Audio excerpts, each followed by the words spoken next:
Welcome to Shukla study point. आप सभी का स्वागत है आपके अपने YouTube channel Shukla study point में। मैं शिवम शुक्ला आप सभी दोस्तों का हार्दिक स्वागत करता हूं। आप लोगों ने इससे पहले चैप्टर नंबर 1 की वीडियो देखी होगी होम साइंस की। बीए थर्ड सेमेस्टर में अगर आप पहुंच चुके हैं और आप परेशान हो रहे थे कि जो है पूरा सिलेबस सर जी आप नहीं कंप्लीट करवाते हैं, तो पूरा सिलेबस आपको अब विधिवत मिलेगा। एक एक चैप्टर मैं बताने का प्रयास करूंगा। तो कल की वीडियो में आप लोगों ने चैप्टर 1 को समझा। आज की वीडियो के माध्यम से हम लोग चैप्टर 2 समझेंगे होम साइंस के बीए थर्ड सेमेस्टर के सिलेबस के अकॉर्डिंग, जिसमें आपको advance nutrition and human development के बारे में, यानी कि जो है उत्तम पोषण और मानव विकास के बारे में आपको समझना है। मैंने विस्तार से चैप्टर नंबर 1 समझाया, जिसमें आपको बड़ा अच्छा लगा और आपको प्रभावित एक प्रकार से वो लेक्चर किया। तो मैं बताऊं कि इसका जो कोर्स मैंने पूरा लॉन्च किया है, इस कोर्स में आपको संपूर्ण सिलेबस के साथ ही साथ आपको मॉडल पेपर्स, लगभग 5 मॉडल पेपर और इसके अलावा विभिन्न विश्वविद्यालयों के क्वेश्चन पेपर, और ये सब आपको आने वाले समय में प्रोवाइड करवाए जाएंगे। और टेस्ट साथ ही साथ आपका, जैसे कि अभी मैं चैप्टर नंबर 2 पढ़ाऊंगा, संतुलित आहार। अब बैलेंस डाइट इसको अंग्रेजी में बोलते हैं। तो इसको पढ़ाने के जस्ट बाद मैं MCQ यानी मल्टीपल चॉइस क्वेश्चंस के लगभग 10-12 क्वेश्चंस या 20 क्वेश्चंस जो भी होंगे उनको मैं रख दूंगा, ताकि क्या हो कि ऑब्जेक्टिव टाइप की अगर परीक्षा आपकी विश्वविद्यालय करवा रहे हैं, चाहे लिखित परीक्षा करो, दोनों दृष्टि से आप आसानी से चीज़ों को समझ पाएं। ठीक है, तो आइए सेकंड चैप्टर के बारे में चर्चा करते हैं। कल आप लोगों ने चैप्टर नंबर 1 पढ़ा, जिसमें आप लोगों ने क्या पढ़ा? आहार आयोजन के बारे में पढ़ा। आहार नियोजन, आहार आयोजन या भोजन प्रबंधन, भोजन व्यवस्था करना, भोजन का आयोजन करना, ये मैंने आपको कल बता दिया था। पूरे पहलुओं पर चर्चा करी, कहां से अति लघु उत्तरीय, लघु उत्तरीय, दीर्घ उत्तरीय प्रश्न आते हैं और कैसे अति लघु उत्तरीय प्रश्न या कैसे बहुविकल्पीय प्रश्न जो ऑब्जेक्टिव प्रश्न हैं जो 2023 में पूछे गए थे, उन प्रश्नों को भी मैंने रखा, और जो 2024-25 की परीक्षाओं में पूछे जा सकते हैं उनको भी रखा। ठीक है, तो ये होम साइंस का दूसरा लेक्चर है बीए थर्ड सेमेस्टर का, advance nutrition and human development का। तो आइए जानने का प्रयास करते हैं कि एक आखिरकार हमको क्या समझना, संतुलित आहार क्या होता है। संतुलित आहार ये समझते हैं भाई। संतुलित आहार किसे कहते हैं? प्रश्न आपसे पूछेगा, संतुलित आहार किसे कहते हैं, संतुलित आहार की विशेषताएं बताएं, या संतुलित आहार का एक प्रकार से क्या उद्देश्य होता है, संतुलित आहार का क्या महत्व होता है, संतुलित आहार के क्या घटक होते हैं, कौन कौन से। ठीक है, संतुलित आहार की तालिका बताएं, एक प्रौढ़ व्यक्ति के लिए, एक धात्री अवस्था के महिला के लिए, एक प्रकार से एक साधारण कामकाजी महिला के लिए, या एक बहुत ज़्यादा काम करने वाली महिला के लिए, एक बहुत ज़्यादा काम करने वाले पुरुष के लिए। एक तालिका बनाएं कि पूरे दिन में उसको क्या क्या कितने कितने ग्राम खाना चाहिए। पूरी तालिका आपको समझाऊंगा, यानी कि एक भी प्रश्न आपका छूटेगा नहीं, और इतनी डिटेल से आपको बताने का प्रयास करूंगा कि दोबारा आपको पढ़ने की जरूरत भी नहीं पड़ेगी। ये बात आप ध्यान रखेंगे। संतुलित आहार, बैलेंस्ड डाइट इसको अंग्रेजी में कहते हैं। देखिए, प्रत्येक व्यक्ति को ऐसा आहार ग्रहण करना चाहिए जिसमें भोजन के सभी आवश्यक तत्व उपस्थित हो। अब भोजन के सभी आवश्यक तत्व कौन कौन से होते हैं? मैंने कल की वीडियो में आपको बताया था 6 पोषक तत्व होते हैं जो कि भोजन में होने बहुत ही आवश्यक होते हैं। अगर ये तत्व भोजन में नहीं होते हैं तो भोजन करने का कोई मतलब नहीं है।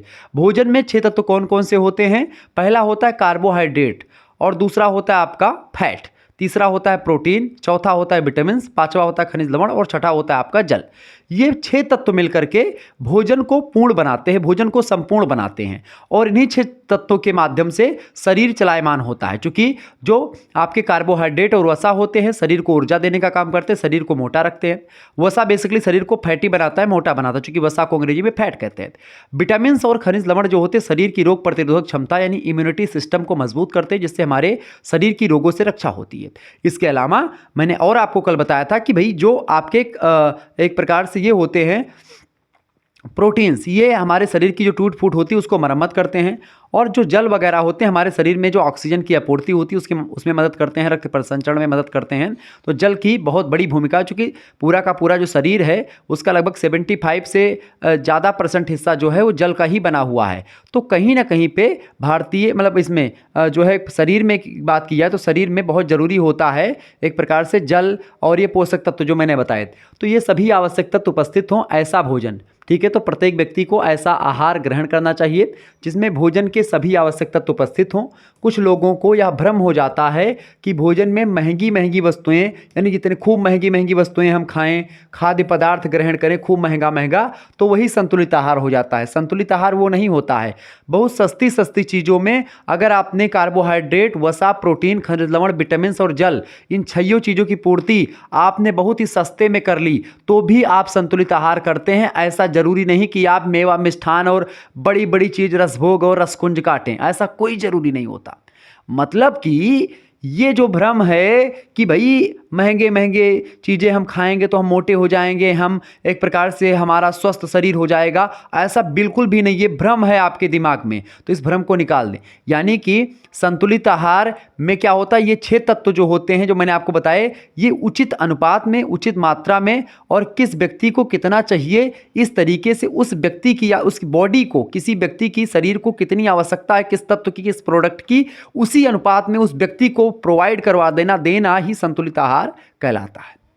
समझ में आ रहा हो तो फटाफट से लाइक ठोको। चले, तो महंगी महंगी वस्तुएं और खाद्य पदार्थ ग्रहण करना ही संतुलित भोजन है।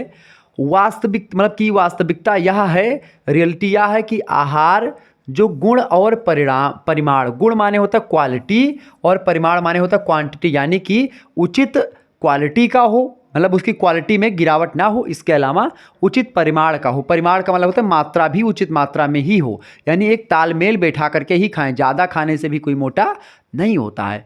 तो गुण, क्वालिटी ठीक ठाक हो और क्वांटिटी भी ठीक ठाक हो। जब क्वांटिटी और क्वालिटी दोनों में संतुलन होगा तो शारीरिक वृद्धि, विकास, यानी शरीर का ग्रोथ और शरीर का डेवलपमेंट दोनों होगा, और स्वस्थ को भी मतलब कि स्वास्थ्य भी आपका ठीक ठाक रहेगा और शरीर की भोजन संबंधी क्रियाओं की को नियमित रखेगा। तो वही भोजन संतुलित भोजन कहलाता है या संतुलित आहार कहलाता है। आहार और भोजन में मैंने कल ही डिफरेंस आपको बता दिया था, ठीक है। आगे देखते हैं, संतुलित भोजन को निम्नलिखित शब्दों में परिभाषित किया जा सकता है या किया गया है। देखिए, को करिकुलर हमारा दूसरा चैनल है, इसको आप सब्सक्राइब कर लीजिएगा। इस चैनल पर आपके करियर से संबंधित तमाम प्रकार की इन्फॉर्मेटिव वीडियो मिलती रहती है, तो आपके लिए चैनल बहुत ही बेस्ट है, ठीक है। तो आप इस चैनल को सब्सक्राइब कर लीजिएगा। देखिए, विभिन्न खाद्य पदार्थों में ये एक प्रकार से संतुलित भोजन की परिभाषा है। संतुलित भोजन या संतुलित आहार की परिभाषा क्या है कि विभिन्न खाद्य पदार्थों में मिश्रण से निर्मित वह भोजन जो कि शरीर को समस्त पौष्टिक तत्व मतलब जो मैंने आपको 6 तत्व बताए, कार्बोहाइड्रेट, वसा, प्रोटीन, खनिज लवण, जल वगैरह, ये सब, ठीक है, उसकी न्यूनतम शारीरिक आवश्यकताओं के अनुपात में प्रदान करता है, वही संतुलित भोजन कहलाता है। अंग्रेजी में a balanced diet is a diet that contains all of nutrients in proper proportion so that the minimum requirement of these nutrients due option मतलब कि obtained। कुल मिलाकर के ये है कि भाई इन 6 तत्वों का उचित अनुपात में एक व्यक्ति को देना जितना उसको रिक्वायरमेंट है, ठीक है। आगे देखते हैं अगला। तो ये चीज़ें थोड़ा सा संतुलित आहार की अगर बात करें, संतुलित आहार ग्रहण करना सभी व्यक्तियों के लिए स्वास्थ्य के लिए आवश्यक होता है, और अगर व्यक्ति संतुलित आहार लेता है तो उसको बीमारी नाम की कोई चीज़ नहीं होती है। वही भोजन में आप गड़बड़ी करते हैं और उसी से दिक्कतें आती हैं। अगर आप भोजन आपका उचित है, ठीक ठाक है, तो आप बीमार जल्दी नहीं होंगे। लेकिन भोजन अगर आपका खराब हो गया, आहार आपका डैमेज हो गया, आहार में चेंजमेंट आ गया, आहार आपके शरीर के एक प्रकार से अकॉर्डिंग आपको नहीं मिला, आप जितना काम करते हो उसके अकॉर्डिंग आपको भोजन नहीं मिल रहा है, तो दिक्कत होगी। लेकिन अगर वो आपको उचित अनुपात में मिल जाए, जितना आप खाना खाते हैं और जितना आप काम करते हैं उस काम के अकॉर्डिंग, यानी आप अगर ज़्यादा शारीरिक काम करते हैं तो उसके अकॉर्डिंग आपको ऊर्जा वाले भोजन ज़्यादा देने चाहिए, ठीक है। ऐसे ही तमाम प्रकार की चीज़ें। तो दिन भर कड़ी मेहनत के बाद भी यदि व्यक्ति को संतुलित भोजन नहीं प्राप्त होगा तो सने सने माने होता है कि दिन प्रतिदिन या समय बीतने के बाद में उसकी शक्ति जो होगी वो क्षीण होती चली जाएगी, ठीक है। इस प्रकार मतलब क्षीण मतलब खत्म होती चली जाएगी धीरे धीरे। इस प्रकार की नित्य प्रति क्षीण हो रही शक्ति पुनः प्राप्ति हेतु व्यक्ति को अपने दैनिक भोजन में प्रोटीन, कार्बोज, वसा, खनिज लवण और विटामिन, इन सभी को सम्मिलित करना आवश्यक हो जाता है। यानी कि ये 5 तत्व ये और एक जल तो भाई बहुत ज़रूरी है, लेकिन जो विटामिन और खनिज लवण होते हैं शरीर की रोगों से क्या करते हैं, रक्षा करते हैं, ठीक है। वसा और एक प्रकार से कार्बोहाइड्रेट। बेसिकली वसा जो होती है शरीर को मोटा बनाती है, यानी फैटी है, ये ऑयली पदार्थ जो होते हैं सब वसा होती हैं। कार्बोहाइड्रेट अनाज वगैरह में पाए जाते हैं। कार्बोहाइड्रेट शरीर को ऊर्जा देते हैं। सबसे ज़्यादा शरीर को ऊर्जा कौन देता है? कार्बोहाइड्रेट देता है। 1 ग्राम वसा में सबसे ज़्यादा ऊर्जा पाई जाती है। और प्रोटीन और कार्बोज, प्रोटीन में भी 1 ग्राम में 4 कैलोरी ऊर्जा पाई जाती है और कार्बोज में भी 1 ग्राम कार्बोहाइड्रेट में 4 कैलोरी ऊर्जा पाई जाती है। लेकिन 1 ग्राम वसा में 9 कैलोरी ऊर्जा पाई जाती है। लेकिन सबसे ज़्यादा जो ऊर्जा देता है, आप रोटी ज़्यादा खाते हो तो रोटी खाने से आपके शरीर में क्या होती है? आपको ऊर्जा मिलती है। ठीक है, यानी आपके शरीर में कार्बोहाइड्रेट की पूर्ति के लिए आप अनाज जो खाते हैं, रोटी यानी चावल वगैरह जो खाते हैं, इन सभी से आपको ऊर्जा मिलती है, कार्बोहाइड्रेट। ठीक है, प्रोटीन जो होता है ये हमारे शरीर की रोगों से रक्षा करता है। प्रोटीन बेसिकली दालों में, ठीक है, इसके अलावा सोयाबीन में, ठीक है, या एक प्रकार से और मांस वगैरह में आपको प्रोटीन मिलता है। बेसिकली दाल वगैरह में, चने में, ठीक है, इन सभी में प्रोटीन ज़्यादा मिलता है, सोयाबीन वगैरह में। ठीक है, तो ये सभी तत्व एक प्रकार से अनिवार्य होते हैं संतुलित आहार के लिए। तो भोजन के अनिवार्य तत्व कहा जाता है इनको, इसलिए हमारे भोजन में यह सभी अनिवार्य तत्व पर्याप्त मात्रा में और सही अनुपात में होनी चाहिए। पर्याप्त मात्रा और सही अनुपात ये ध्यान रखेंगे। ऐसा नहीं कि भाई खूब दबाए के खाए लियो, विटामिन और खनिज लवण इतना खाए लियो कि कोनो जवाब ही नहीं। मतलब खाने का भी एक सिस्टमेटिकल वे होना चाहिए। मतलब कि आप क्या करते हो, आपकी शरीर कैसी है, आप कितने साल के हो, आप महिला हो कि पुरुष हो, ये सब डिसाइड करेगा कि भाई आपको कैसा भोजन दिया जाएगा, आपको कितना प्रोटीन मिलेगा, कितना कार्बोहाइड्रेट दिया जाएगा, कितना वसा मिलेगी, कितना क्या मिलेगा। ये एक प्रकार से आपके शरीर को डिपेंड करता है। यानी पर्याप्त मात्रा और उचित अनुपात, ये दोनों बहुत बेसिकली जो है चीज़ें ध्यान रखनी होती हैं। तो ये संतुलित आहार होता है। तो मेरे हिसाब से संतुलित आहार आपको समझ में आ गया होगा। संतुलित आहार की विशेषता समझ लेते हैं अब। संतुलित आहार की क्या विशेषताएं हैं? ठीक है, मैं समझ लूँगा संतुलित, चूँकि संतुलित आहार की परिभाषा आपने समझ ली, संतुलित आहार क्या होता है ये मैंने आपको बता दिया। अब संतुलित आहार यानी जो बैलेंस डाइट होती है उसकी क्या क्या विशेषता है? पहली विशेषता इसकी ये होती है कि संतुलित आहार में प्रोटीन, कार्बोहाइड्रेट या कार्बोज, वसा, खनिज लवण, विटामिन्स और जल, इनका समावेश उचित मात्रा में होना चाहिए। पहली विशेषता उचित मात्रा में होना चाहिए, होता है। दूसरी बात, इसमें हरी पत्तेदार सब्जियां तथा कच्चे फलों का भी उचित समावेश होना चाहिए। संतुलित आहार में ये दूसरी विशेषता इसकी है, यानी सब्जी, हरी पत्तेदार सब्जी और कच्चे फल जरूर खाने में सम्मिलित किए जाएं। इससे विटामिन और एक प्रकार से खनिज लवण की पूर्ति होती है। जैसे कि अगर साग वगैरह भी मिल जाए हफ्ते भर में एक बार, तो आपके शरीर में आयरन की जो कमी होती है उसकी पूर्ति हो जाती है। ठीक है, तीसरी विशेषता संतुलित आहार की यह है कि कच्चा टमाटर, सलाद, मूली, सलजम, गाजर, चुकंदर, नींबू, अमरूद आदि का होना आवश्यक होता है। यानी कि आप जब डाइट फिक्स करें या मेन्यू बनाएं तो उसमें आप कच्चा टमाटर, सलाद, मूली, सलजम, ये सब भी एक प्रकार से सलाद वगैरह में व्यवस्थित कर दें, ताकि एक प्रकार से तमाम प्रकार के जो तत्व हैं वो मिलते रहें। ठीक है, इसके अलावा आहार में प्रतिदिन यानी डेली परिवर्तन कर देना चाहिए तथा उसे आकर्षक तथा मोहक बनाने का प्रयत्न करना चाहिए। जैसा मैंने आहार आयोजन में आपको समझाया था कि एक स्त्री को, एक गृहिणी को चाहिए कि वो भोजन एक प्रकार से आकर्षक बनाए और मोहक बनाए। मोहक माने जिसको देखने में खाने का मन करे। ठीक है, देख करके जब भोजन खाने का मन करता है तो एक प्रकार से अंदर से जब खिलखिलाहट आती है, अंदर से जिसको कहते हैं आती हंसे लाग। जैसे हम लोग अवधि के हैं तो हम कहते हैं कभी कभी, जैसे हमारे घर जब अच्छा खाना बनता है तो मैं कहता हूँ अरे दादा आज तो खाना देख के आती हंसे लाग, जीव प्रफुल्लित होएगा, जीव गदगद होएगा। तो ऐसा खाना जो कि देखने में अच्छा लगे, आकर्षक हो, कि खींचे, अट्रैक्ट करे कि भाई आओ मेरे को खाओ, मैं तैयार रखा हूँ, खा लो, कितना जल्दी खा लो, वो भोजन मोहक हो, आकर्षक हो। तो ऐसा एक प्रकार से आहार जरूरी होता है, ये बात आप ध्यान रखेंगे। इसके अलावा अगर बात करें आहार में, तो आहार की अगर बात की जाए तो संतुलित आहार व्यक्ति के व्यवसाय, आयु, लिंग और जलवायु के अनुसार भिन्न भिन्न होना चाहिए। मतलब कि संतुलित आहार व्यक्ति क्या व्यवसाय कर रहा है उसके अकॉर्डिंग अलग अलग उसको देना चाहिए। अलग अलग व्यवसाय के लोगों को अलग अलग व्यवस्था भोजन की करनी चाहिए, अलग अलग तत्वों की आवश्यकता उनको होती है। इसके अलावा उनकी आयु क्या है, उम्र क्या है, उनका लिंग यानी महिला हैं कि पुरुष हैं, जलवायु कैसी है, मौसम कैसा है, इसको भी ध्यान में रख करके भोजन का एक प्रकार से आयोजन करना चाहिए, भोजन की व्यवस्था करनी चाहिए। ठीक है, छठी विशेषता ये होती है एक प्रकार से संतुलित आहार की, कि आहार की पौष्टिकता का उसी स्थिति में लाभ उठाया जा सकता है जब आहार दूषित ना हो, दूषित मतलब कि क्या होता है, उसमें एक प्रकार से किसी प्रकार के कीटाणु, विषाणु या ऐसे बैक्टीरिया या वायरस वगैरह ना चले गए हों, खाना दूषित ना हो, ठीक है। और तथा पाचनशील हो, पाचनशील मतलब कि वो पचाने के योग्य हो। ऐसा खाना बिल्कुल भी ना खाएं कि भाई उसमें तो पौष्टिक तत्व तो बहुत ज़्यादा विद्यमान है, लेकिन एक प्रकार से वो आपके आमाशय में पच ही नहीं रहे हैं, तो ऐसा खाना भी एक प्रकार से नहीं खाना चाहिए, ठीक है। ये बात आप ध्यान रखेंगे। तो बासी तथा अधिक समय तक रखा खाना आहार विषाक्त हो जाता है। आहार विषाक्त का मतलब क्या होता है, यानी उसमें विष हो जाता है। खाद्य एक प्रकार से यानी फूड पॉइजनिंग जिसको बोलते हैं, उसी को आहार विषाक्त बोलते हैं हिंदी में। तो फूड पॉइजनिंग हो जाती है जब आप ज़्यादा लंबे समय तक किसी खाने को रख देते हैं, किसी भोजन को रख देते हैं, तो ऐसा खाना भी नहीं खाना चाहिए, अतः उसे उपयोग में नहीं लाना चाहिए, ठीक है। तो ये एक प्रकार से ये भोजन को लेकर के या आहार को लेकर के ये तमाम प्रकार की विशेषताएं हैं जो कि संतुलित आहार की हैं। सातवीं विशेषता आप लिखेंगे जब भी पूछा जाएगा, संतुलित आहार में व्यक्तिगत आवश्यकताओं के अनुसार आवश्यक पोषक तत्वों की मात्राएं होती हैं। ये बात ध्यान रखेंगे। आपको पीडीएफ मिल जाएंगे इसके, तो परेशान होने की ज़रूरत नहीं है, अभी पढ़ लीजिए। पीडीएफ नोट्स आपको व्हाट्सएप पर मिल जाएंगे।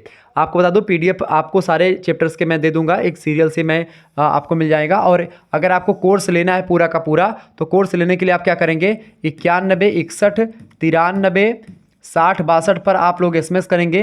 पूरा का पूरा कोर्स आपको एक प्रकार से मात्र और मात्र 100 रुपये में अवेलेबल करवाया जा रहा है। तो जिन छात्रों को कोर्स लेना है 91 61 93 60 62 पर एसएमएस करें और वहाँ पर लिख दें कि सर जी हमको BA 3rd semester home science का कोर्स चाहिए, और अपना नाम जरूर बता दीजिएगा। मैं आपको एक प्रकार से QR स्कैनर सेंड करूँगा, उस पर आपको 100 रुपये पे करवा देने होंगे, चाहे गूगल पे, फ़ोन पे, जो भी आप चलाते हो, कोई UPI माध्यम। आप खुद नहीं चलाते तो दूसरे से सेंड करवा देंगे, उसका स्क्रीनशॉट आप भेज देंगे उस पर, हमारे व्हाट्सएप पर, इसी नंबर पर, तो मैं आपको ऐड कर दूंगा, ठीक है। तो परेशान बिल्कुल भी नहीं होना है। और 100 रुपये प्राइस इसलिए इसकी रखी गई है ताकि एक प्रकार से आपके आरी पड़ोस के कोई व्यक्ति हों, अगर आपने कोर्स ले लिया है तो आप उनको भी सजेस्ट करें कि वो कोर्स पढ़ सकते हैं, ठीक है। क्योंकि वो एक प्रकार से अगर आपको MA करना है होम साइंस से और होम साइंस में अपना करियर बनाना है, तो आप ज़रूर इस कोर्स को पढ़ें, क्योंकि इस कोर्स को पढ़ने के बाद में आपको सारी जानकारी मिलेगी और आपका व्यक्तित्व डेवलप होगा, ठीक है। तो अभी हमारे व्हाट्सअप नंबर पर 91 61 93 60 62 पर व्हाट्सअप करें और कोर्स लें। चलें, संतुलित आहार में समस्त पोषक तत्वों का स्थान होना चाहिए। इसके अलावा संतुलित आहार की अगर बात की जाए तो संतुलित आहार में व्यक्तिगत आवश्यकताओं के अनुसार आवश्यक पोषक तत्व होने चाहिए, ठीक है। इसके अलावा संतुलित आहार में पोषक तत्व आवश्यक मात्रा में और आवश्यक अनुपात में होने चाहिए, ठीक है। इसके अलावा भविष्य में आवश्यकता के लिए पोषक तत्व संचय हो सकते हैं, इसीलिए खनिज, लवण और विटामिन की अधिकता होनी चाहिए भोजन में। इसके अलावा उचित मात्रा में कैलोरी प्रदान करता हो भोजन, कैलोरी माने ऊर्जा देता हो। इसके अलावा संतुलित आहार में सभी भोज समूहों के भोज पदार्थ सम्मिलित होने चाहिए। अब भोज समूह क्या है, तो 7 भोज समूह, 5 भोज समूह, ऐसे ऐसे अलग अलग जो संस्था हैं उन्होंने बताए हैं। भोज समूह की प्रथम में सब्जी या दूध से बने पदार्थ आते हैं, ये सब मैं आपको समझा दूंगा एक दिन, ठीक है। इसको लेकर के परेशान ना हो। तो ये विशेषताएं आप थोड़ा सा इसको देख लेंगे, संतुलित आहार की विशेषताएं। पीडीएफ नोट्स आपको मिल जाएगा, क्लियर। और सारा पीडीएफ नोट्स वगैरह आपको कोर्स जब आप लेंगे तो आपको वहीं पर व्हाट्सएप पर आपको सब सेंड कर दिया जाएगा, क्लियर। आगे देखते हैं। अगला जो हेडिंग आपको पढ़नी है, अगला पॉइंट, अगला टॉपिक, संतुलित आहार का क्या महत्व है, यानी कि इम्पोर्टेंस ऑफ बैलेंस डाइट। तो संतुलित आहार के संदर्भ में जानना तथा स्वस्थ रहने के लिए संतुलित आहार लेना कितना जरूरी व महत्वपूर्ण है, ये हम निम्न बिंदुओं के द्वारा समझ सकते हैं। वो कौन कौन से बिंदु हैं, आइए जानने का प्रयास करते हैं कि आखिरकार वो कौन कौन से फैक्टर्स हैं जिनके द्वारा या जिनके कारण से हमको संतुलित आहार लेना चाहिए, बैलेंस डाइट लेना चाहिए। क्यों महत्वपूर्ण है हमारे लिए, हमारे दैनिक जीवन के लिए बैलेंस डाइट यानी कि संतुलित आहार, ठीक है। चले, पहला बिंदु, पहला पॉइंट, शरीर को पोषण तत्व प्रदान करता है, यानी कि संतुलित आहार के कारण से शरीर को समस्त पोषक तत्व जैसे कि कार्बोहाइड्रेट, प्रोटीन, वसा, खनिज लवण, विटामिन और जल, ये पर्याप्त और समुचित मात्रा में शरीर को प्राप्त होते हैं। और ये प्राप्त इसलिए होते हैं क्योंकि हम संतुलित आहार करते हैं, तब हमको मिलते हैं। दूसरी बात, शरीर निर्माण तथा बुद्धि के लिए आवश्यक। आप चाहें तो यही इतना पॉइंट लिख सकते हैं, लेकिन आप नीचे थोड़ा सा डिस्क्रिप्शन टाइप का है तो आप इसको भी जान लें तो ज़्यादा बेटर रहेगा। तो शरीर निर्माण तथा बुद्धि के लिए आवश्यक होता है संतुलित आहार। क्यों? क्योंकि शरीर संवर्धन की दृष्टि से भी संतुलित आहार का बहुत अधिक महत्व होता है। आहार के संतुलित होने पर भी शरीर का उचित तरीके से निर्माण और आयु के अनुसार उचित शारीरिक विकास होता है, और जब स्वस्थ शरीर होता है तो स्वस्थ मस्तिष्क का भी विकास होता है, ऐसा विद्वानों ने कहा है। क्लियर? ये बात आप ध्यान रखेंगे। तीसरा इसका महत्व ये है संतुलित आहार का कि शारीरिक क्रियाओं का सुचारू संचालन होता है इससे। किससे? संतुलित आहार से शारीरिक क्रियाएं जो होती हैं वो अच्छे तरीके से संचालित होती हैं, और शारीरिक क्रियाएं जो तमाम प्रकार की क्रियाएं शरीर में होती रहती हैं, चाहे वो नियंत्रित क्रियाएं हों चाहे अनियंत्रित क्रियाएं हों। जैसे कि हमारा हाथ हिलता है, पैर हिलता है, हमारे अंदर तमाम हृदय धक धक धक धक कर रहा है, या तमाम प्रकार की ऐसी क्रियाएं जो शरीर के द्वारा होती हैं वो सब संतुलित आहार पर ही डिपेंड करती हैं। जिस तरह किसी बिजली के यंत्र को चलाने के लिए बिजली की ज़रूरत होती है, उसी तरह से शरीर की सभी गतिविधियाँ सही सही चलती रहें, इसके लिए पर्याप्त मात्रा में ऊर्जा की ज़रूरत पड़ती है, जो संतुलित आहार से ही प्राप्त की जा सकती है, और खास करके कार्बोहाइड्रेट से ऊर्जा मिलती है। यानी ऊर्जा मान लेते हैं एक फ्यूल का काम करती है। जैसे एक मोटरसाइकिल है, अब मोटरसाइकिल तब तक नहीं चलती जब तक उसमें तेल नहीं डाला जाता। ऐसे ही हमारे शरीर में फ्यूल यानी कि तेल का काम कौन करता है? ठीक है, ईंधन का काम कौन करता है? वो भोजन करता है। भोजन में तमाम प्रकार के तत्व मिले होते हैं, और जब भोजन को हम करते हैं उसके बाद में हम अपने हाथ को हिला पाते हैं, हम बोल पाते हैं, हम चल पाते हैं, हम दौड़ पाते हैं, ऐसे तमाम प्रकार की क्रियाएँ कर पाते हैं जब हम संतुलित आहार लेते हैं। चौथा महत्व इसका यह है कि शरीर को सुरक्षा प्रदान करता है संतुलित आहार। अगर हमारा आहार संतुलित हो तो इससे शरीर की रोग प्रतिरोधक क्षमता जो होती है, यानी विटामिन अगर सही तरीके से और खनिज लवण का सेवन आपने किया है तो इससे क्या होता है? रोग प्रतिरोधक क्षमता आपकी विकसित होती है, आती है। रोगों से शरीर की सुरक्षा की दृष्टि से संतुलित आहार बहुत जरूरी होता है। अगर आपका रोग प्रतिरोधक क्षमता मजबूत है तो कोनो रोग आपका कुछ नहीं कर पाएगा। ठीक है, क्लियर? पांचवा इसका महत्व यह है कि धातु निर्माण के लिए आवश्यक है। 7 धातु, खास करके रस, रक्त, मांस, मेद, अस्थि, मज्जा और शुक्र, ये 7 धातुओं से मिलकर के शरीर आपका बनता है। रस, रक्त, मांस, मेद, अस्थि, मज्जा और शुक्र, इन 7 धातुओं जो होते हैं इन सभी के पोषक हेतु आहार में समस्त पोषक तत्वों का समुचित मात्रा में होना अत्यधिक आवश्यक होता है। इसलिए ज़रूरी है कि भाई एक प्रकार से धातु निर्माण के लिए, इन धातुओं के निर्माण के लिए पोषक तत्वों का होना जरूरी है। और पोषक तत्व किस में पाए जाते हैं? बैलेंस डाइट में, संतुलित आहार में। क्लियर? समझ में आ रहा है? छठा पॉइंट, छठा महत्व इसका यह है कि शक्ति अथवा ऊर्जा निर्माण के लिए आवश्यक है।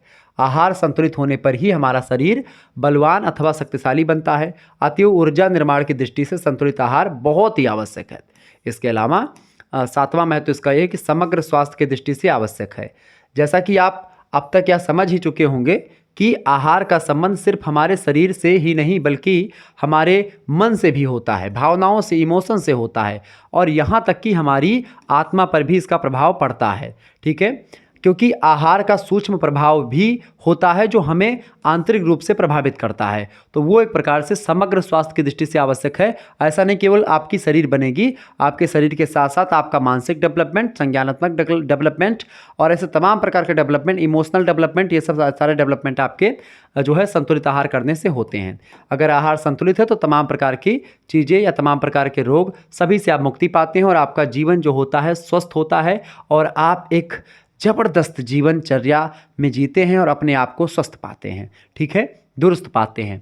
संतुलित आहार, संतुलित आहार के प्रमुख घटक यानी कि major components of balance diet.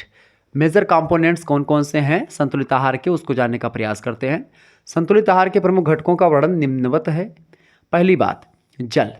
अब संतुलित आहार के घटक कौन कौन से? घटक में जैसे कि आपका मैंने जल बताया, कार्बोहाइड्रेट बताया, खनिज लवण बताया, विटामिन्स बताए, तो इन्हीं सभी को मिला करके ही संतुलित आहार बनता है। तो आखिरकार ये हैं क्या? पर्टिकुलर कार्बोहाइड्रेट क्या है, वसा क्या है, जल क्या है, क्या काम करता शरीर में, सारी चीज़ों को थोड़ा सा विस्तार से जानने का प्रयास। ठीक है, समझेंगे ना? बिल्कुल बिल्कुल छोड़ करके मत जाइए और लास्ट तक जरूर देखें। ठीक है, क्योंकि आपने 100 रुपये पे करे हैं तो आप बहुत ही बारीकी के साथ हर एक चीज़ को समझें।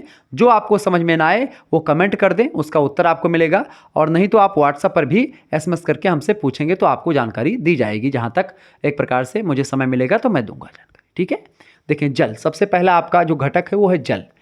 जल जीवन के लिए बहुत जरूरी है। जलम जीवनम कहा भी गया है। जीवों के शरीर में जल की मात्रा लगभग 50% से लेकर के 85% तक शरीर जो होता है वो जल से ही बनता है। मानव के शरीर का लगभग 70% भार जो है वो जल के कारण से ही होता है, यानी मानव मनुष्य का शरीर जो है लगभग 70% से अधिक भाग जो है जल का ही बना हुआ होता है।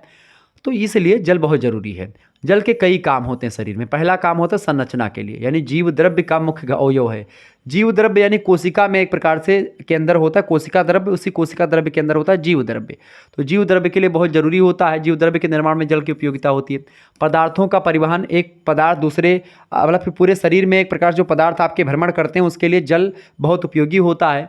इसके अलावा पसीना इत्यादि के द्वारा शरीर के तापक्रम को कम करता है जल, यानी जब एक प्रकार से बहुत ज़्यादा गर्मी पड़ती है तो पसीना निकलता है शरीर से, और जब पसीना निकलता है तो आपके शरीर को मतलब कि शरीर के तापमान को वो कम करता है पसीना, इसीलिए जल निकलता है, पसीना निकलता है। तो जल एक प्रकार से पसीने के रूप में निकलता है। इसके अलावा चौथा, मूत्र के द्वारा अपशिष्ट पदार्थों का उत्सर्जन और समस्थितिका बनाए रखता है। मतलब कि इसका मतलब ये है कि जैसे आप देखते हैं मूत्र के द्वारा जो तमाम प्रकार के जो ऐसे प्रोडक्ट या ऐसे पदार्थ जो कि आपके शरीर के लिए उपयोगी नहीं हैं, बेकार पदार्थ हैं, उनको मलमूत्र के माध्यम से बाहर निकालता है जल।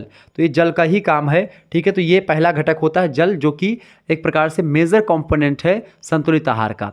दूसरा जो एक प्रकार से मुख्य घटक है वो है खनिज लवण। खनिज लवण की अगर बात की है तो खनिज लवण एक नहीं होता, कई सारे खनिज लवण हैं।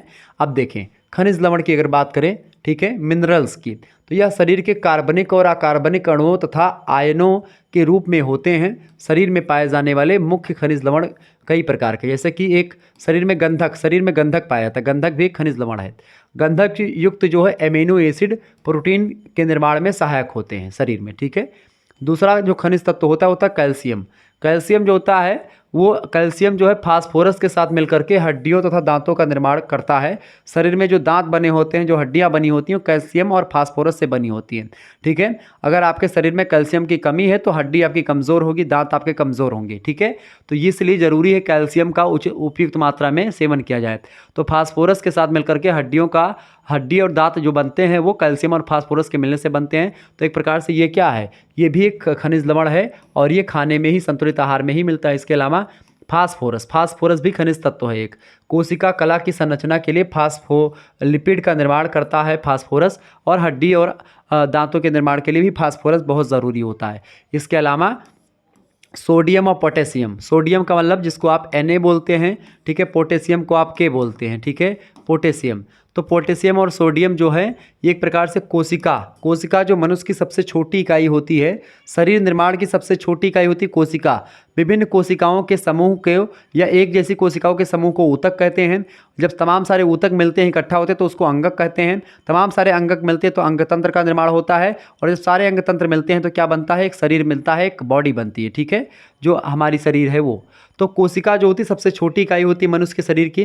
तो कोशिका के भीतर जो तरल मात्रा होती है उसको नियंत्रित करता है कौन, सोडियम और पोटेशियम। ठीक है, जो कोशिका द्रव्य होता है उसकी मात्रा को नियंत्रित करता है। इसके अलावा पांचवा जो आपका खनिज तत्व है, खनिज लवण है, वो क्लोरीन। क्लोरीन की अगर बात की तो पाचन रस में हाइड्रोक्लोरिक अम्ल HCl का मुख्य अवयव है। HCl यानी जो हाइड्रोक्लोरिक अम्ल है ये एक प्रकार से पाचन के लिए उपयोगी है। जो खाना हम लोग खाते हैं उसको एक प्रकार से पचाने में अम्ल की भूमिका होती है, और हाइड्रोक्लोरिक अम्ल जो है उसमें बड़ी भूमिका निभाता है, जिसमें क्लोरीन जो Cl होता है उसको क्लोरीन कहते हैं। हाइड्रोजन इसके साथ मिलकर के HCl का निर्माण करती है, और इस तरीके से हमारे शरीर का पाचन, मतलब शरीर में जो भोजन हम खाते हैं उसका पाचन होता है। और अगला होता है लौह यानी कि आयरन। आयरन भी एक खनिज लवण है। ऑक्सीजन संवहन के लिए, यानी ऑक्सीजन पूरे शरीर में जो जाती है, खून में ऑक्सीजन, हीमोग्लोबिन का, यानी हीमोग्लोबिन जो खून का रंग लाल रखता है उसको हीमोग्लोबिन कहते हैं। तो हीमोग्लोबिन ऑक्सीजन का संवहन एक स्थान से दूसरे स्थान पर जाने में आयरन की बड़ी उपयोगिता होती है। आयरन बेसिकली पालक वगैरह में पाए जाते हैं। ठीक है, सबसे ज़्यादा पालक में आयरन पाया जाता है। अगला तत्व है आपका आयोडीन। आयोडीन की अगर बात की है तो थायरॉक्सिन हार्मोन का प्रमुख अवयव है ये। उपापचय यानी कि जो एक प्रकार से जो है जो पाचन क्रिया होती है उसके लिए उपयोगी होता है, उपापचय पर नियंत्रण रखता है आयोडीन। आयोडीन की बेसिकली अगर बात की है तो आयोडीन जो नमक वगैरह में हम लोग जब नमक खाते हैं तो आयोडीन उसी के साथ जाता है। आयोडीन युक्त नमक खाते हैं। आयोडीन युक्त अगर आप नमक ना खाएं तो आपको घेंघा निकल आएगा, यानी आयोडीन की कमी से क्या होता है, घेंघा नाम का रोग होता है। ये बात आप ध्यान रखेंगे। अगला तत्व है मैग्नीज। मैग्नीज की अगर बात की है तो वसीय अम्लों का ऑक्सीकरण जब होता है, ठीक, वसीय अम्लों का ऑक्सीकरण करता है कौन, मैग्नीज। ठीक है, Mg। ठीक है, तो ये सब खनिज तत्व हैं जो कि शरीर के लिए बड़े उपयोगी होते हैं। और इसके अलावा अगला है आपका वो है मॉलिब्डेनम। मॉलिब्डेनम जो है नाइट्रोजन के द्वारा नाइट्रोजन स्थिरीकरण में सहायक होता है, तो ये भी बहुत ज़रूरी होता है शरीर के लिए। तो ये सारे खनिज तत्व हैं जो भी एक घटक हैं इसके संतुलित आहार के, ये बात आप ध्यान रखें। तीसरा जो घटक है, ये मेजर कंपोनेंट है बैलेंस डाइट का, वो है कार्बोहाइड्रेट। कार्बोहाइड्रेट क्या है, तो रासायनिक रूप से जल योजित कार्बनिक यौगिक अथवा पॉलीहाइड्रॉक्सी एल्डिहाइड तथा कीटोन्स होते हैं। ये कार्बोहाइड्रेट को शर्करा वाले यौगिक भी कहते हैं, या भोजन में घुलनशील शर्कराओं व अघुलनशील मंड के रूप में होते हैं। यानी कि जो घुल जाता है उसको शर्करा कहते हैं, जो नहीं घुलता वो मंड के रूप में होता है। अधिकतम कार्बोहाइड्रेट शरीर में उत्पादन के काम आते हैं, शरीर में ऊर्जा देते हैं। बेसिकली कार्बोहाइड्रेट जो होते हैं, जैसे कि आप ग्लूकोज वगैरह कभी देखे हैं, ग्लूकोन-डी आप प्रचार देखते हो गर्मी और वगैरह में ग्लूकोन-डी का प्रचार आता है, यानी ग्लूकोज वगैरह जो ग्लूकोज फ्रक्टोज ये सब होते हैं, यही सब कार्बोहाइड्रेट होते हैं, शरीर को ऊर्जा देते हैं, फलों में और मीठे पदार्थों में पाए जाते हैं बेसिकली। ठीक है, कार्बोहाइड्रेट माल्टोज ये सब सुक्रोज वगैरह। तो कार्बोहाइड्रेट के कई कार्य होते हैं शरीर में। पहला, यह जीवों के मुख्य मतलब कि जीवों में मुख्य रूप से ऊर्जा का स्रोत है। ऊर्जा का मुख्य स्रोत कार्बोहाइड्रेट ही है किसी भी प्रकार के जीवों में। दूसरी बात, श्वसन के समय ग्लूकोज के टूटने से ऊर्जा पैदा होती है। जब आप सांस लेते हैं तो ग्लूकोज टूटता है और इससे ऊर्जा पैदा होती है, ठीक है, जिससे हमारा शरीर चलायमान होता है। तीसरी बात, विभिन्न जंतुओं में रुधिर यानी खून में ग्लूकोज ही रुधिर शर्करा के रूप में होती है। रुधिर शर्करा मतलब कि जो खून की शर्करा होती है उसके रूप में ग्लूकोज ही विद्यमान रहता है। कोशिकाएं इसे ऑक्सीकृत करती हैं रुधिर शर्कराओं को और ऊर्जा प्राप्त करती है इससे, और हमारा शरीर चलायमान होता है। चौथी बात, चौथा काम इसका ये होता है कार्बोहाइड्रेट का शरीर में, स्तन ग्रंथियों में ग्लूकोज व ग्लैक्टोज दूध की लैक्टोज शर्करा बनाते हैं। लैक्टोज नाम की शर्करा दूध में होती है, और जैसे जो महिलाएं होती हैं खास करके उनमें जब वो एक प्रकार से ग्लूकोज वो उनके पास जाता है, मतलब कि जो ऊर्जा होती है उन्हीं की ऊर्जा को कम करके ग्लूकोज शर्करा जो होती है वो ग्लैक्टोज बनती है, और ग्लैक्टोज जो होता है वो लैक्टोज में बदल जाता है, और लैक्टोज जो होता है दूध की शर्करा को कहा जाता है। तो ये कार्बोहाइड्रेट से संभव है। इसके अलावा मंड और ग्लाइकोजन के रूप में कार्बोहाइड्रेट का शरीर में संग्रह किया जाता है, इसे संचित ईंधन कहते हैं। ठीक है, तो ये कार्बोहाइड्रेट का काम है शरीर में, जो कि एक प्रकार से बेसिकली ऊर्जा देने का काम करता है, और भी कई काम थे जो मैंने आपको बताए। आगे देखते हैं वसा। वसा भी एक मेजर कंपोनेंट है, मुख्य तत्व है किसका भैया, किसका मुख्य तत्व है, जो है बैलेंस डाइट का, संतुलित आहार का। वसा, वसा माने फैट होता है। वसा बेसिकली कार्बन का यानी कि C, हाइड्रोजन यानी H और ऑक्सीजन यानी O, ऐसे मतलब कि ये जो कार्बोहाइड्रेट था वो भी CH यानी कार्बन हाइड्रोजन ऑक्सीजन के यौगिक होते हैं, कार्बोहाइड्रेट भी और वसा भी। परंतु इनमें ऑक्सीजन परमाणुओं की संख्या कार्बोहाइड्रेट की अपेक्षा कम हो, मतलब कार्बोहाइड्रेट की अपेक्षा इसमें क्या होती है, कम होती है। क्योंकि ऑक्सीजन परमाणु देखें जैसे C6H12O6, ये क्या होता है, ये आपका ग्लूकोज का सूत्र होता है। ठीक है, अब फ्रक्टोज का भी सूत्र ही होता है C6H12O6। ठीक है, तो इसमें कार्बन अगर 6 रहेंगे तो हाइड्रोजन 12 रहेंगे और ऑक्सीजन 6 रहेंगे, ये कार्बोहाइड्रेट का नियम है। लेकिन इसमें क्या, वसा में C एक प्रकार इसमें जो कार्बोहाइड्रेट की अपेक्षा इसमें ऑक्सीजन परमाणु की संख्या यानी ऑक्सीजन इसमें 6 होता है कार्बोहाइड्रेट में, लेकिन वसा में ऑक्सीजन थोड़ा सा कम होता है। ठीक है, ये चीज़ ध्यान रखेंगे। रासायनिक रूप से वसा अम्ल व ग्लिसरॉल के जो है एस्टर के रूप में काम करते हैं। वसा का क्या काम होता है शरीर में, क्यों वसा जरूरी होती है शरीर के लिए? पहली बात तो ये शरीर को ऊर्जा प्रदान करती है, और 1 ग्राम वसा की मैंने आपको बात करी थी 9 कैलोरी ऊर्जा देता है। ठीक है, तो शरीर को कहीं ना कहीं पे थोड़ा बहुत ऊर्जा जरूर देता है वसा। क्योंकि वसा लोग ज़्यादा मात्रा में लेते नहीं हैं। वसा अधिक मात्रा में लेने से यानी ऑयली पदार्थ, कितना ऑयली पदार्थ आप खा लोगे, कम खाओगे ना, तो जितना कम खाओगे वो सही तरीके से अपने हिसाब से ऊर्जा दे देगा। ठीक है, और शरीर की मोटापा थोड़ा सा या चिकनापन बढ़ाता है। भोजन का महत्वपूर्ण घटक है ये। ठीक है, दूसरी बात, ये जीवधारियों में संचित ऊर्जा के स्रोत के रूप में त्वचा के नीचे एडिपोज ऊतक की कोशिकाओं में संचित रहते हैं। यहाँ पर रह करके ये ताप अवरोधक काम करते हैं और ठंड से बचाते हैं ये। ठीक है, यानी अगर आप गर्मी में ठंडी में पूड़ी खाते हैं तो आप एक प्रकार से आपको ठंडी बहुत कम लगती है। ठीक है, इसीलिए एक प्रकार ज़रूरी होता है कि थोड़ा तैलीय पदार्थ खाएंगे, जैसे समोसा वगैरह खा लेते, थोड़ा सा क्या होता है आपके शरीर में हीटिंग आती, गर्मी आती है। अगले आपके तत्व होते हैं विटामिन। ठीक है, अगले आपके हैं, मतलब अगला vitamin A, vitamin D, vitamin E के लिए विलायक के रूप में काम करता है। यानी विटामिन ए, विटामिन डी और विटामिन ई ये वसा के लिए विलायक हैं।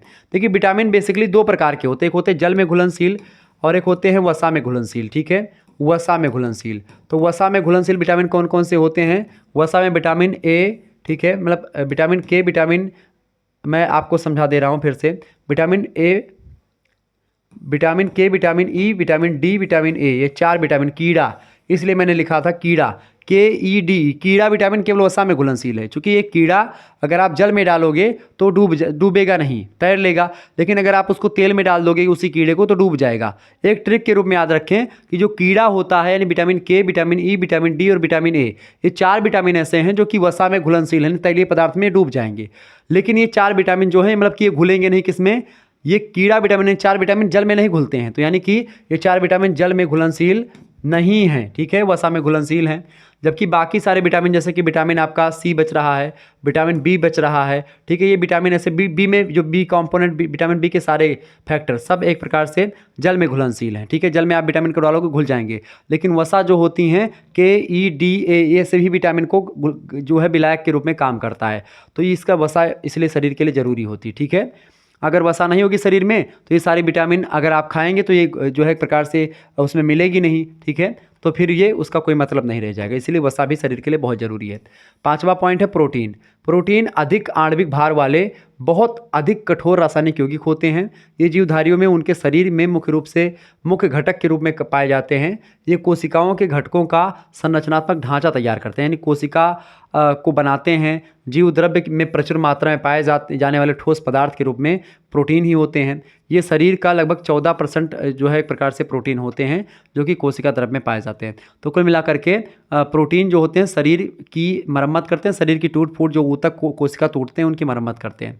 प्रोटीन के कई काम होते हैं, एंजाइम्स व हार्मोन्स के रूप में काम करते हैं प्रोटीन। दूसरी बात, ये मतलब कि इम्यूनोग्लोबुलिन्स हैं तथा ये बाहरी पदार्थ के प्रभाव को खत्म करते हैं। बाहरी प्रभाव मतलब कि जैसे मान लेते हैं कहीं पर कुछ कट वट हो गया तो उसको एक प्रकार से घाव पूर्ति भी आप कहीं ना कहीं पे देखेंगे। इसके अलावा रुधिर में पाए जाने वाले थ्रोम्बिन और लिब्रिनोजिन प्रोटीन चोट लगने पर रुधिर का थक्का बनने में सहायक होते हैं और इस तरीके से खून का थक्का बनता है और खून कटने पर एक प्रकार से जो बहता है एक प्रकार से वो रुक जाता है, ठीक है। तो इस तरीके से प्रोटीन के भी कई काम होते हैं। इसके अलावा परिवहन में भी, यानी परिवहन में जैसे कुछ प्रोटीन्स कुछ विशेष प्रकार के अणुओं से जुड़ करके रुधिर के द्वारा उनके परिवहन में सहायक होते हैं, यानी खून के बहने में रुधिर परिवहन में सहायक होते हैं। उदाहरण के रूप में हीमोग्लोबिन फेफड़ों से ऑक्सीजन लेकर के ऊतकों को पहुंचाता है, तो इस तरीके से उसमें भी प्रोटीन की ज़रूरत पड़ती है। 6ठा पोषक तत्व आपका होता है न्यूक्लिक एसिड। न्यूक्लिक एसिड की अगर बात की तो ये प्यूरिन तथा पायरिमिडनी न्यूक्लियोटाइड्स के रैखिक क्रम में विन्यासित बहुलक होते हैं। ये अत्यधिक आणविक भार वाले और जटिल संरचना वाले कार्बनिक अणु होते हैं। न्यूक्लिक एसिड के कई काम होते हैं शरीर में। पहली बात तो डीएनए यानी जो मैच वगैरह करते हैं ना, डीएनए मैच करते हैं कि भाई आपका जो डीएनए, ठीक है, दूसरे से कोई भी शरीर का कोई भी चीज़ ले लेंगे और आपके शरीर का एक भी बाल, नाखून या फिर खून या कुछ भी मिल जाए, लार मिल जाए, उससे आपके सारे डिटेल जान लेंगे। डीएनए जीवों के अनुवांशिक लक्षणों को एक पीढ़ी से दूसरी पीढ़ी में पहुंचाता है, वो न्यूक्लिक एसिड ही पहुंचाता है। इसके अलावा कुछ न्यूक्लियोटाइड्स सह एंजाइम के रूप में काम करते हैं। इसके अलावा जीवों के शरीर की मूल रूपरेखा बनाई जाती है इसके द्वारा।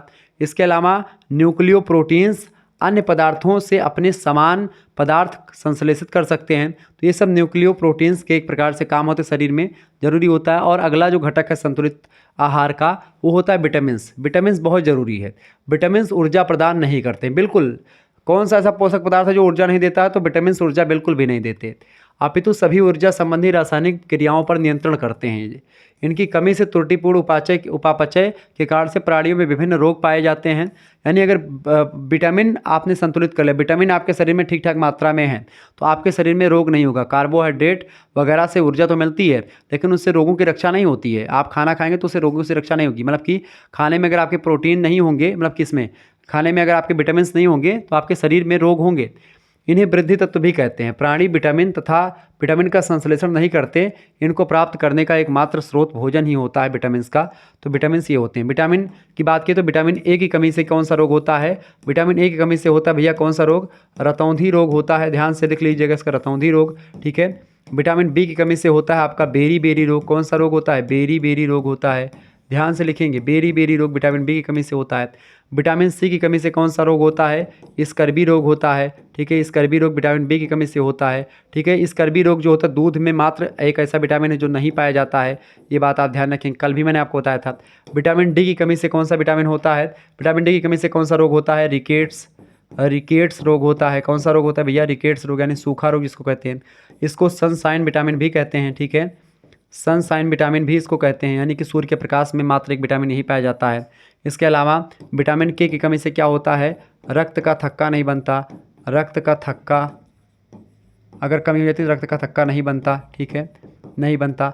विटामिन अगर ई की बात करें तो विटामिन ई से क्या होता है, प्रजनन क्षमता कम हो जाती है, प्रजनन क्षमता जो होती है वो कम हो जाती है, यानी आप एक प्रकार से बुढ़े प्रतीत होने लगते हैं। तो हमेशा ग्लो रखने के लिए विटामिन ई की ज़रूरत होती है। तो विटामिन ए की, बी, डी, ए, सी सभी के बारे में बता दिया। तो ये कुछ विटामिन होते हैं जो शरीर की रोगों से रक्षा करते हैं और शरीर को एक प्रकार से रोग प्रतिरोधक क्षमता बनाने में मदद करते हैं, बढ़ाने में, ठीक है। अब ये तालिका आपसे पूछी जा सकती है। ये तालिका क्या है, बेसिकली आपसे पूछा जाएगा कि एक प्रौढ़ पुरुष के लिए संतुलित आहार की तालिका बताएं, यानी कि एक प्रौढ़ व्यक्ति है, ठीक है, प्रौढ़ व्यक्ति मतलब कि लगभग 20-25 साल से लेकर के 35 साल के बीच का एक व्यक्ति है, उसके लिए संतुलित आहार आपको फिट करना है।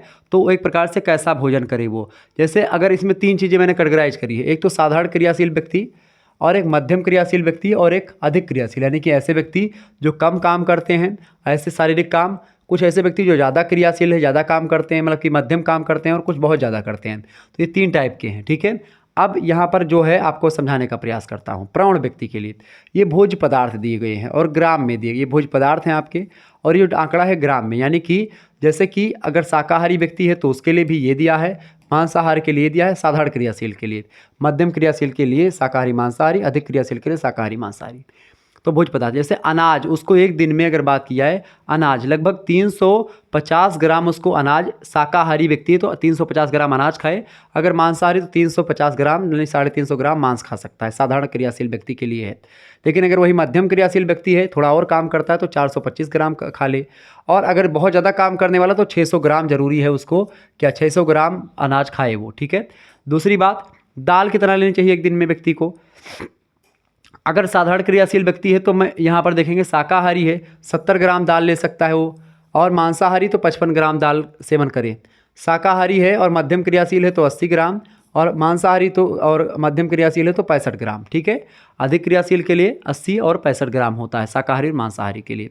ऐसे ही हरी पत्तेदार सब्जियां एक दिन में लगभग 100 ग्राम हरी पत्तेदार सब्जियां लेनी चाहिए, चाहे मांसाहारी हो चाहे शाकाहारी हो, ठीक है।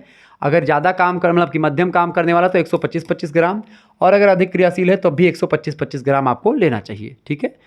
अन्य सब्जियों की बात की, चूँकि अनाज ज़्यादा इसलिए यहाँ पर है क्योंकि अनाज क्या करते हैं, अनाज ऊर्जा देते हैं शरीर को, और ऊर्जा ज़रूरत होती है अधिक क्रियाशील व्यक्ति को ऊर्जा की, इसीलिए यहाँ पर 600 ग्राम हो गया।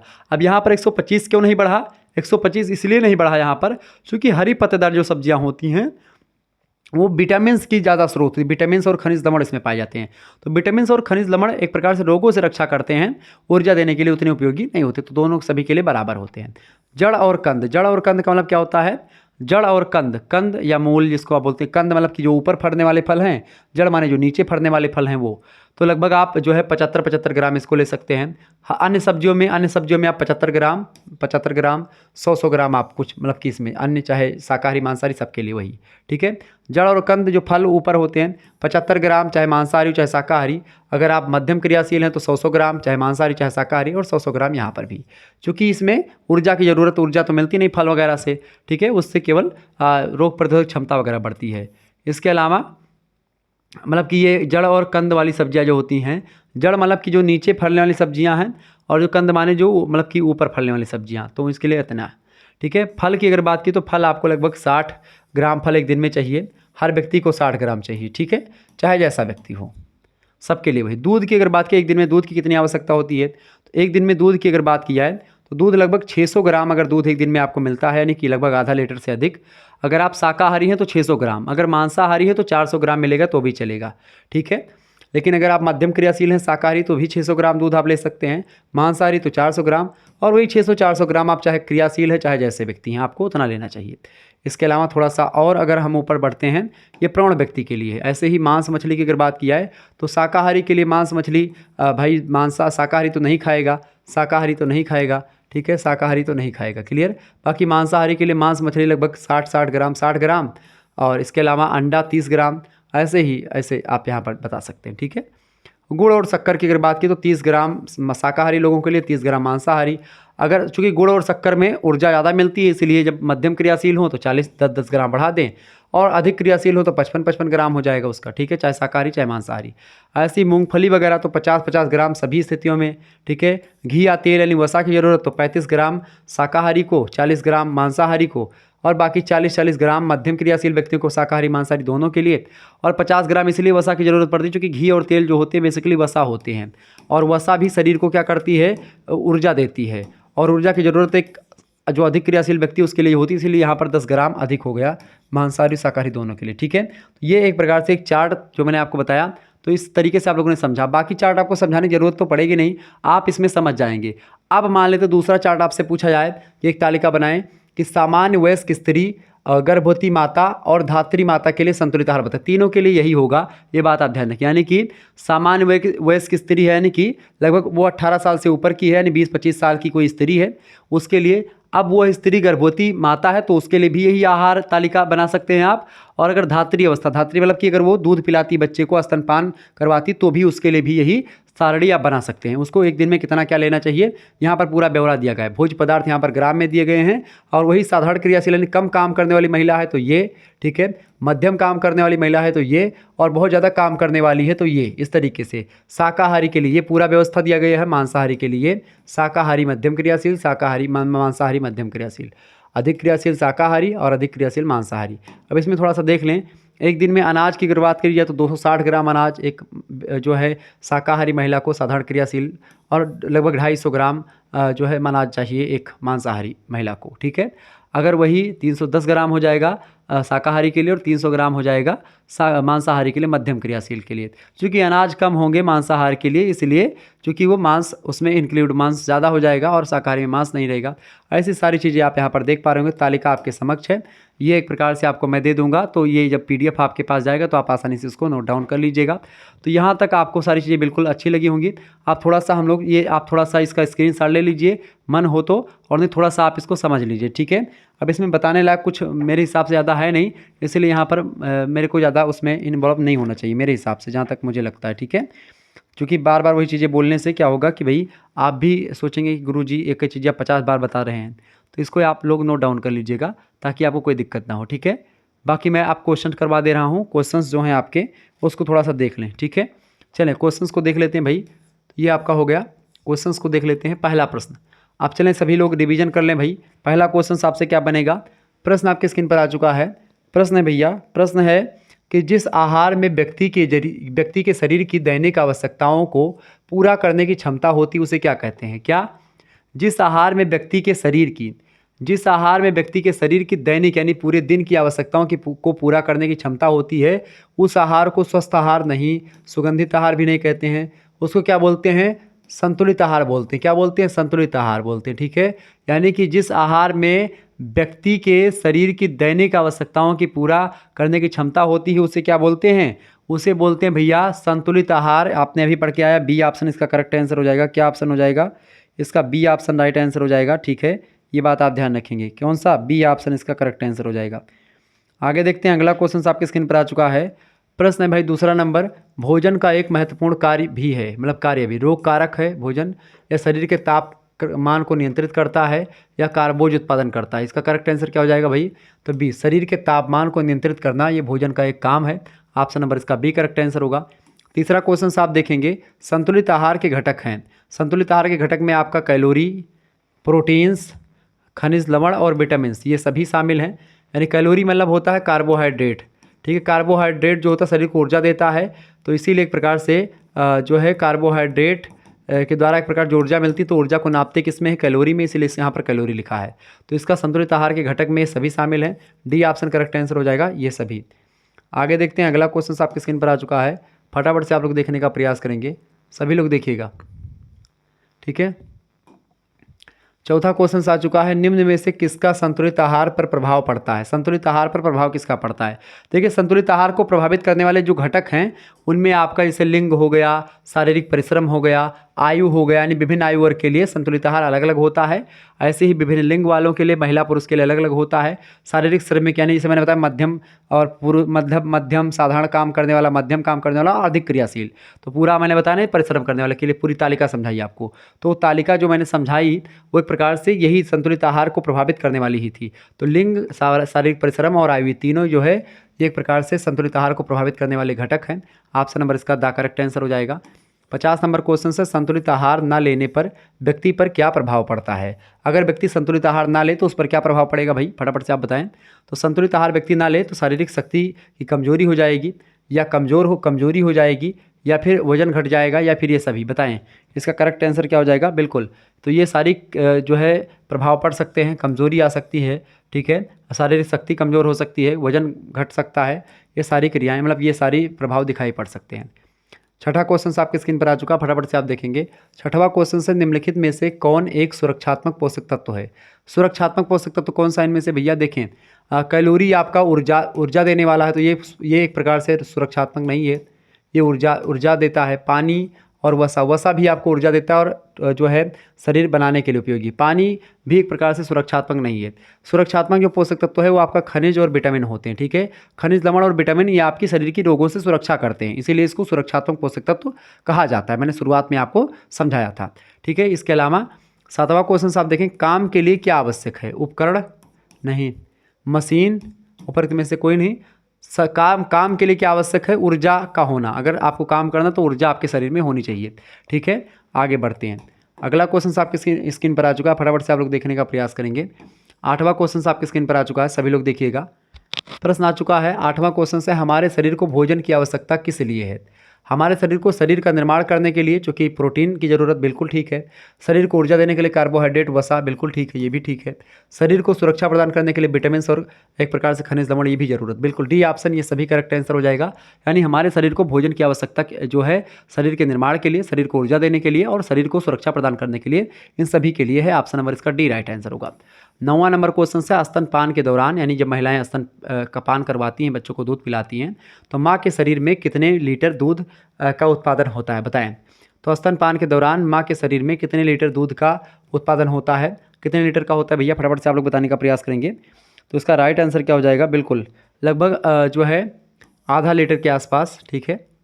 इसका करेक्ट आंसर क्या हो जाएगा, ए ऑप्शन। 10वां क्वेश्चन से, प्रत्येक व्यक्ति के लिए संतुलित आहार क्या है, अधिक, अलग, एक जैसे या कम। तो प्रत्येक व्यक्ति के लिए जो होता है संतुलित आहार जो होता है वो अलग अलग होता है, ठीक है। हर व्यक्ति के लिए संतुलित आहार जो होता है वो अलग अलग होता है, ये बात आप ध्यान रखेंगे। तो इस तरीके से आप लोगों ने 10 इंपॉर्टेंट क्वेश्चनों को जान लिया, जो कि आपकी परीक्षा के लिए बहुत उपयोगी हैं। ऐसे ही प्रश्न आहार मतलब कि उससे आए थे। आहार आयोजन के का लेक्चर इससे पहले चैप्टर नंबर 1 हमने चर्चा कर लिया, तो आप लोगों ने अगर नहीं देखा तो इसको पहले देख लें। इसके बाद में तो ये हो गया आपका चैप्टर नंबर 1, और इसमें एक प्रकार से पूरा प्रोसेस मैंने समझाया कि आपको कोर्स कैसे लेना है। तो अगर आपको कोर्स लेना है तो आप एक प्रकार से आसानी से जा करके इस वीडियो को देखें, इसमें पूरा डिटेल मैंने बताई हुई है। तो इस तरीके से आप लोगों ने लगभग 3 क्लास आज हो चुकी है। अब अगले वीडियो में हम लोग चर्चा करेंगे, और नेक्स्ट वीडियो आपकी आएगी चैप्टर नंबर 3 की।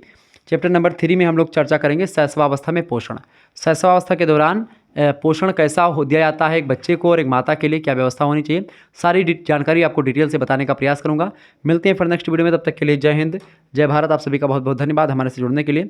इसी प्रकार से अपना प्यार हमेशा बनाए रखें। बहुत बहुत धन्यवाद।